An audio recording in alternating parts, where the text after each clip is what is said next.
Satyabama Institute of Science and Technology, Chennai and Sriperumbudur. சமயத்துல மட்டுமே வருவாங்க, மக்களை பார்ப்பாங்க.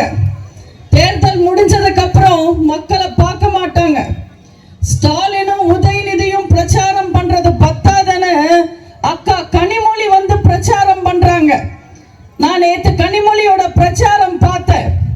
கனிமொழி சொல்றாங்க, கடந்த 5 வருஷம் திமுக நடத்தின ஆட்சி பெண்களுக்கான ஆட்சியா? நீங்களே சொல்லுங்கம்மா, இந்த 5 வருஷ திமுக ஆட்சி பெண்களுக்கான ஆட்சியா? பெண்கள் நிம்மதியா இருந்தாங்களா? பெண்கள் பாதுகாப்பா இருந்தாங்களா? 2011 இருந்து 2021 வரைக்கும் தமிழ்நாட்டில் பெண்கள் எப்படி இருந்தாங்க?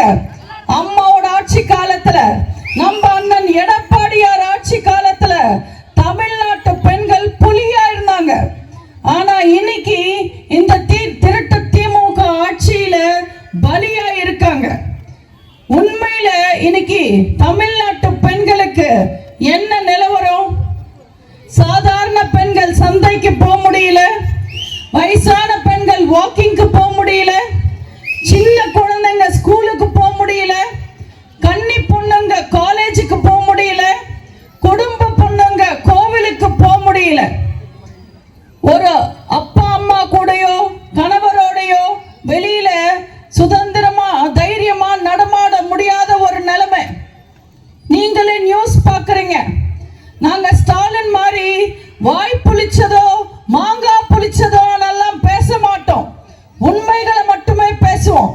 ஏன்னா நாங்க அம்மா வழி வந்தவங்க. அம்மாவை நம்பினா ஆண்டவனை நம்பின மாதிரி நிச்சயமா நம்ம எல்லாரும் நல்லா இருப்போம். நான் இது வரைக்கும் பேசுனதெல்லாம் நீங்க மறந்தாலும் பரவாயில்லை. இந்த 2 விஷயம் மட்டும் ஞாபகம் வச்சுக்கோங்க. உங்க வீட்டுக்கு வர திருடனை கூட நம்பலாம், ஆனா திமுக காரனை நம்ப கூடாது. திமுகக்கு ஓட்டு போடுறதும் குரங்குக்கு கோட்டு போடுறதும் ஒண்ணுதான். சுத்த வேஸ்ட், ஒரு பிரயோஜனமும் இல்லை. அதனால தயவு செஞ்சு நம்ம அண்ணன் தேர்ந்தெடுத்த வெற்றி வேட்பாளர் உங்களுக்காகவே இருப்பாரு. உங்க தேவைகளை தெரிஞ்சுக்கிட்டு வேலை பார்ப்பாரு. நம்ம அண்ணனுக்கு விசுவாசமா இருந்து, கழகத்துக்கு விசுவாசமா இருந்து, மக்களுக்கும் விசுவாசமா இருப்பாரு. தயவு செஞ்சு ஏப்ரல் 23ஆம் தேதி அண்ணன் எடப்பாடியாரின் சின்னமான வெற்றியின் சின்னமான இரட்டைலை வாக்களித்து அண்ணன் வெங்கடாச்சலம் அவர்களுக்கு மிகப்பெரிய வெற்றியை தாருங்கள் என கேட்டு வாய்ப்புக்கு நன்றி கூறி விடைபெறுகிறேன். நன்றி, வணக்கம். Satyabama Institute of Science and Technology, Chennai and Sriperumbudur.